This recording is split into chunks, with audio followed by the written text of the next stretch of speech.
Muy buenos días a todos los oyentes de este mini documental.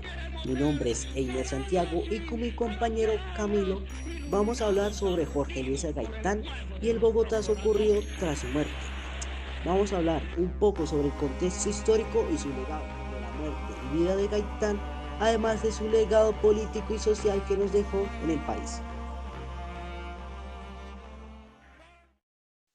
Desde el inicio de su campaña, Gaitán captó el descontento popular al diferenciar lo que él llamaba el país político, que era el poder de las élites del país nacional, que eran los trabajadores y campesinos. La campaña liberal quedó dividida en 1946 y tras derrotas internas el liberalismo oficial se fracturó. Mientras tanto, en el país sucedían incidentes violentos en las provincias, la intolerancia política y la desigualdad social alimentaban lo que pronto sería conocido como el periodo de la violencia entre los partidos. Ahora vamos a hablar sobre la vida y carrera política de Jorge Eliezer. Este nació en Bogotá en 1903. Fue un abogado y político liberal de origen humilde. Hijo de una maestra y un librero, estudió Derecho en la Universidad Nacional de Colombia y se destacó como profesor de Derecho Penal.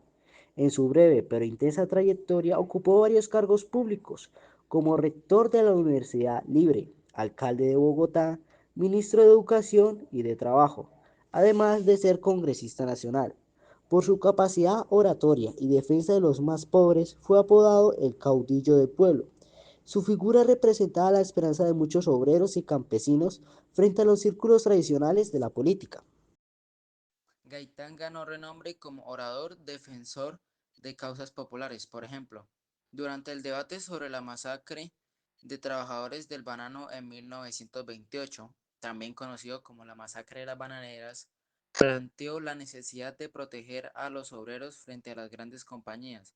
Su mensaje se centró en reivindicar los derechos laborales y sociales sin confrontar directamente a los empresarios ni a la iglesia. Según estudios posteriores, su programa de gobierno proponía la reivindicación de la clase trabajadora sin afectar ostensiblemente los intereses de los empresarios y una forma agraria equilibrada. En sus propias palabras, hay que hacer que los ricos sean menos ricos para que los pobres sean menos pobres. Campaña electoral de 1946. En las elecciones presidenciales de mayo de 1946, Gaitán se presentó como un candidato liberal disidente, apelando al fervor popular que había cosechado con los años. Movilizó a miles de simpatizantes urbanos y rurales con un discurso progresista, pero las votaciones dieron como ganador al conservador Ospina Pérez. Gaitán obtuvo aproximadamente el 26% de los votos, quedando en tercer lugar detrás del candidato liberal oficial. A pesar de la derrota electoral, el gaitanismo se consolidó como la fuerza dominante del liberalismo. Tras la renuncia del expresidente Eduardo Santos, Gaitán fue proclamado jefe único del Partido Liberal, relegando a la antigua cúpula del partido. Se perfilaba como el candidato oficial liberal para las siguientes elecciones presidenciales de 1950, lo que hubiera sido una contienda histórica. De ese modo, Gaitán terminó 1947 afianzado como líder carismático de los liberales, con un programa claramente orientado a los sectores menos favorecidos. Ahora vamos con su asesinato. El mediodía del 9 de abril de 1948, Jorge Eliezer Gaitán salía de su oficina en el centro de Bogotá. Esta estaba ubicada en el tercer piso del edificio Agustín Nieto, cuando sufrió un atentado mortal. Poco después de las 1:05 p.m., fue alcanzado por tres disparos de un revólver calibre 38, disparados por Juan Roa Sierra, un joven desempleado de 27 años. Todo esto ocurrió en el corredor conocido como el José María, a pocos pasos de la iglesia Las Cruces. Al instante, la magnitud enfurecida capturó al agresor. Juan Roa Sierra fue apresado y brutalmente linchado en medio de los disturbios. aún en el mismo lugar del crimen. El cuerpo de Gaitán fue llevado a la clínica central, donde falleció poco después. La noticia del magnicidio, transmitida por radio y prensa, conmocionó a todo el país. Hoy esa esquina de la séptima con 12 está marcada con 10 placas conmemorativas en honor a Gaitán. Hasta la fecha, no existe consenso sobre la autoría intelectual del magnicidio. En la investigación oficial, Roa Sierra apareció como un autor solitario, pero a lo largo de los años surgieron numerosas teorías. Algunos apuntaron a sectores conservadores de la élite política, otros al gobierno estadounidense o incluso a grupos comunistas dirigidos por la Unión Soviética. En la distancia, Gabriel García Márquez y otros testigos plantearon la sospecha de un complot más amplio, aunque todas las versiones siguen sin confirmación definitiva.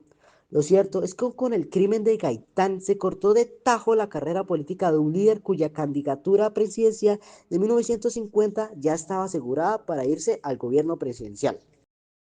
Ahora vamos con el Bogotazo, que ocurrió el mismo día del asesinato de Gaitán, el 9 de abril de 1948. Minutos después del asesinato, el desconcierto se convirtió en revuelta. Miles de bogotanos de todos los estratos sociales salieron a las calles incendiando tranvías, saqueando comercios y tomándose la Plaza de Bolívar. El centro de la ciudad quedó prácticamente en caos. Según estudios históricos, ese día 2.585 personas murieron en Bogotá a causa de la violencia desatada.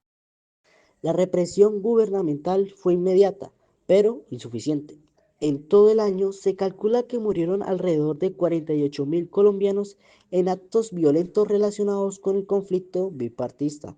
El impacto fue tan inmenso que el escritor Antonio García Ángel comentó que la muerte de Gaitán se multiplicó en 300.000 muertes y causó el desplazamiento forzoso de más de 2 millones de personas en todo el país.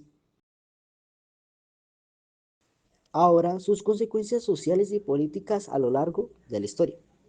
El Bogotazo marcó el inicio de una etapa brutal en la historia nacional, el periodo llamado la violencia. Los enfrentamientos entre conservadores y liberales se intensificaron por una década, extendiéndose del centro a las zonas rurales. Muchas regiones quedaron sumidas en el terror y la represión. El historiador Jerónimo Carranza señala que el asesinato de Gaitán frustra la posibilidad de que en Colombia hubiese una democratización moderna que incorpora ampliamente a la población en la política, retrasando así avances cruciales en la salud, educación y bienestar social. En el plano político, la crisis de 1948 llevó primero a un gobierno militar, con el golpe de Estado de Rojas Pinilla en 1953, y luego a un pacto de alternancia conservadora liberal conocido como Frente Nacional, que duró entre 1958 hasta 1974, diseñado para estabilizar el país. El legado de Gaitán siguió vivo en la memoria popular. La violencia desenfrenada generó conciencia sobre la urgencia de reformas. En 2018, la Comisión de la Verdad recomendó reabrir las investigaciones del magnicidio como un posible crimen de lesa humanidad, reconociendo así su trascendencia histórica. El magnicidio de Jorge Eliezer Gaitán y el posterior Bogotazo fueron eventos determinantes del siglo XX colombiano. Como resumen histórico, cabe recordar que su asesinato produjo enormes protestas populares, conocidas como el Bogotazo y luego a nivel nacional, recrudeciendo un periodo sangriento conocido como la violencia. Pese a las décadas transcurridas, el análisis de los hechos sigue siendo relevante. Comprender la figura de Gaitán, sus ideales y el desastre que desencadenó con su muerte ayuda a explicar las raíces profundas de la polarización social en Colombia y la importancia de atender las demandas populares en los procesos políticos.